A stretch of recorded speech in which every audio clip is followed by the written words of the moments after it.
Hey, what's going on, guys? Mush back at it with another video. Want to talk about an interesting game release. Dead or Alive 6 just recently came out on PC, and there's a lot to talk about with this game. I would not be buying this game for $60. It's actually $54 because there's a 10% off launch discount, just on the basis that it's a fighting game on PC, and those games just don't have a lot of longevity on PC. They tend to go on sale pretty quickly. You get the idea. Right now on PC, it's also got a relatively mixed reception. However, on top of that $60 base game, fighting games just generally have been throwing in a lot of downloadable content. There's characters locked away, there's costumes, there's skins, whatever the case may be, but usually it would be priced at $20 or $25 for that season pass, and even that puts me off a little bit. That effectively raises the price of a fighting game from $60, what the price has been for a long time, to $80, $85, maybe sometimes $90. I do believe there's $30 season passes out there as well. But in the case of Dead or Alive 6, it's not $20, it's not $25, it's not $30. How much is the Dead or Alive 6 Season Pass 1? It is a whopping $93. Now, there's a lot of content in this Season Pass, but holy crap, $93 for a Season Pass. We'll talk about that. But there's some other stuff I want to talk about as well. I want to take you guys through the Left Alive system requirements, a game that I'm very, very excited for. A new IP coming from Square Enix. A game that has a lot of potential to turn out well. Maybe it's going under your radar a little bit,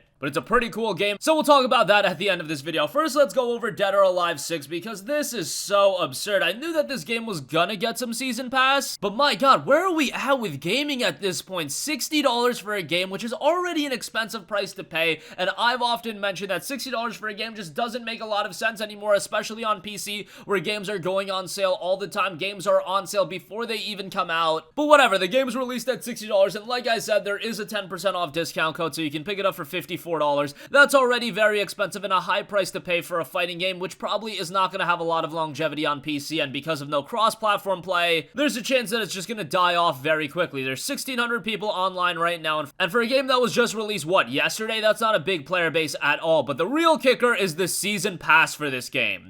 So this is just Season Pass 1. Chances are they're going to do another Season Pass. You can buy it standalone for $93. This is absolutely crazy to me, and I know what some of you guys are going to say. Nobody's forcing you to buy this. It's just extra content. But this type of business behavior just being normalized in gaming, I mean, come on. What content are you getting for your $93? Well, you are getting 2 new characters released during the period of March and June, and then really the kicker is 62 additional costumes for the various characters. I guess that's where the majority of this price is coming for. They do also note that the downloadable content included in this season pass will be released separately on later dates. Downloadable content not included in the list above may be released during the same period, but it will not be covered by this Season Pass 1. All content included in this Season Pass will also be sold separately. Please beware of redundant purchases, so it looks like you can make duplicate purchases if you are not careful. Just god, $93, that is so crazy to me, and you guys are gonna see that there is a digital deluxe edition available for $72, so I was thinking, okay, the digital deluxe edition probably comes with the Season Pass. Well, that's not even the case. You just get 1 additional character, you get a deluxe bonus costume, and you get 25 costumes from the deluxe costume set, and you get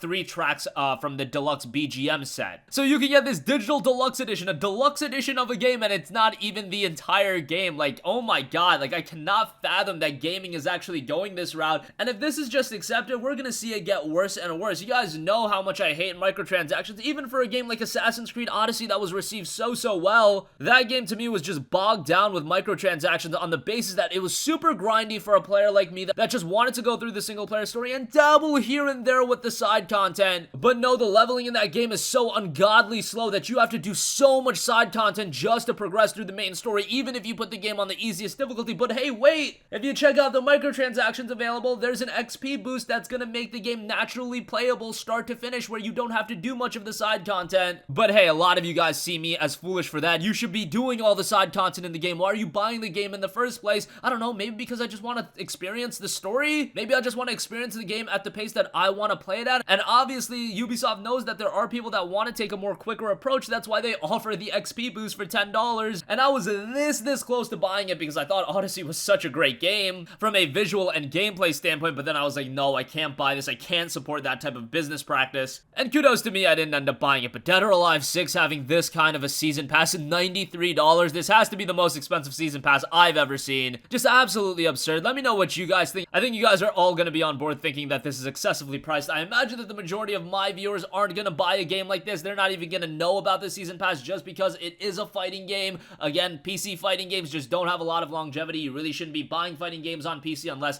you're buying them for the single player component or you want to play your friends online and that's it. Because come 6 months after release, chances are the entire online community is going to be absolutely dead. Moving on from that, I do also want to quickly take a look at the Left Alive system requirements. This is a new IP being published by Square Enix. It is based in the Front Mission universe, but I imagine that this is an IP that Square Enix is going to want to distinguish as a standalone property, and a lot of you guys don't even know about it. The people that do know about it are often comparing it to Metal Gear, and that franchise has obviously gone to the wayside with Kojima leaving Konami. So if Left Alive turns out to be a stellar game, it could really fill that void. The game is described as a brand new survival action shooter telling a human story of survival from the perspective of 3 different protagonists during the devastating invasion set in war-torn Novoslava in 2127. There's mechs, there's a star-studded cast of developers working on the game, including Toshifumi Nabashima, the director of the Armored Core series, which that goes hand in hand with the mechs that are in the game, Yoji Shinakawa from Kojima Production, the character designer from the Metal Gear series, and Takayuki Yanase, mech designer from Ghost in the Shell Arise, Mobile Suit Gundam 00, and Xenoblade Chronicles X. You'll experience the massive power gap between man and machine and pulse-pounding encounters, face off against powerfully armed troops, armored vehicles, and towering mechs. Choose your playing style, engage in frantic gun battles, or dispatch your enemies with stealth and wit, set traps, collect and craft consumables to survive while exploring a devastated city ravaged by the atrocities of war. The game looks pretty interesting, and again, we have the system requirements. If you want to play this game at the highest requirements, and if you want to push the game at 4K, you're going to need a pretty beefy PC, as you guys are going to see. Minimum requirements are for 30 FPS at 1280 by 720 with the graphics preset at low. You'll want an Intel Core i5-2400S or an AMD A8 7650K, 8GB of RAM, and then on the GPU, you'll need a GeForce GTX 760, a GTX 1050, or an R9 280. I don't believe those GPUs are all too comparable. The 280 is considerably ahead of the 1050 from my recollection, so that's kind of odd how they list that. Again, that's for 30 FPS at 1280 by 720. Recommended requirements are a little bit more beefy, as you would expect a Core i5-6500 or a Ryzen 5 1400, 16GB of recommended RAM, and on the GPU side of things, you are looking at a GTX 1070 or an RX Vega 56, and by the way, that's for 60 FPS at just 1080p with graphics preset at high. So if you're looking to play this game at 1440p or 4K, you are going to need a very beefy GPU, whether that be a 2080, a 2080 Ti for 4K, and even for 1440p, you'll probably want something like a 2070 or at the very least 1080 Ti range. That's just based on the system requirements. Sometimes those aren't completely on point, but I did want to give you guys a heads up on that. Left Alive is shaping up pretty nicely. It is going to be a full $60 release, but I do believe Green Man Gaming has it a little bit discounted, so go over there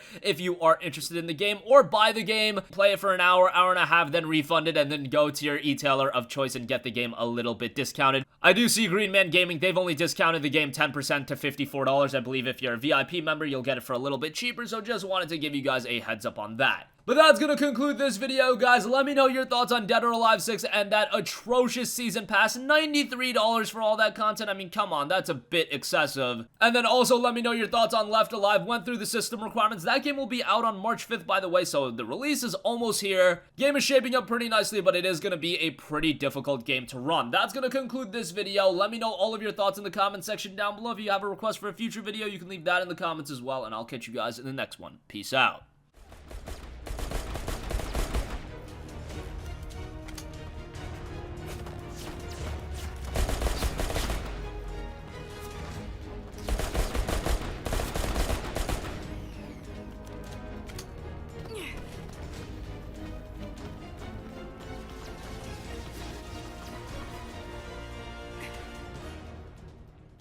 Hey, what's going on, guys? Mush here again. Hope you enjoyed the video. As you guys might know, YouTube's notification system is sometimes a little bit wonky, even if you're subscribed to the channel. Maybe you're not abundantly aware that I uploaded a video. To remedy that situation, make sure you hit the bell notification button. This way, whenever I upload a new video, and I try to upload as consistently as possible, you will be notified directly of the upload, and you can watch it as soon as it goes live. I would really appreciate if you guys hit that button so you can stay up to date with all of the content I'm posting. But as always, guys, thanks for watching, and I'll catch you guys in the next one. Peace out.